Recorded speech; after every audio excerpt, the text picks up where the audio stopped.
என்னோட weight loss டைம்ல என்னோட ஸ்வீட் கிரேவிங்கை கண்ட்ரோல் பண்ணதுல இந்த ரெசிபிக்கு பெரிய பங்கு இருக்குங்க. ஸோ இங்கே பார்த்தீங்கன்னா நான் சியா சீட்ஸ் வந்துட்டு ஊற வச்சிருக்கேன், ஓவர் நைட் ஊற வச்சிருக்கேன். இது கூடவே பார்த்தீங்கன்னா ஹலீம் சீட்ஸ். ஸோ இது ராவா சாப்பிட்ட ஸ்மெல்லும் அதோட டேஸ்ட்டும் நல்லா இருக்காது, அதனால இந்த மாதிரி புட்டிங்ல போட்டு சாப்பிட்டீங்கன்னா சாப்பிடலாம். இதுக்கு நான் கர்ட் யூஸ் பண்றேன். 25 கிராம்ஸ் ஆஃப் ப்ரோட்டீன் இருக்கிற இந்த கர்டை யூஸ் பண்றேன்.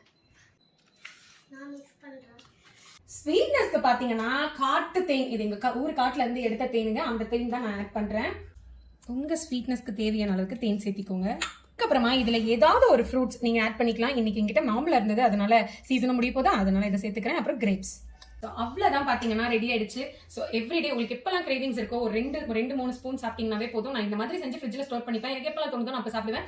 அது மட்டும் இல்லைங்க, இதில் 2 விதமான சீட்ஸ் இருக்கு அண்ட் ஃப்ரூட்ஸ் இருக்கு அண்ட் கர்டுமே ப்ரோபயோட்டிக். ரொம்ப ரொம்ப ரொம்ப நல்லது. உங்க ஸ்வீட் கிரேவிங்கும் கண்ட்ரோல் பண்ணும், உங்க ஹெல்த்தையுமே இம்ப்ரூவ் பண்ணும். நிறைய பேர் என்கிட்டயே சொல்லியிருக்கீங்க நொறுக்கு தீனி சாப்பிடுறது, சிப்ஸ் சாப்பிடுறது, முறுக்கு சாப்பிடுறது, குழந்தை விட்டு சாப்பிடுறது, இந்த மாதிரிலாம் சாப்பிடாம இந்த மாதிரி ஹெல்த்தியா வெயிட் லாஸ் டைம்ல இல்லை எவ்ரி டைம் சாப்பிடுங்க. ரொம்ப ரொம்ப நல்லது. உங்க ஹெல்த்துக்குன்னு கிடையாது, உங்க ஸ்கின், ஹேர், உங்க ஹெட் டு டோ ரொம்ப நல்லது.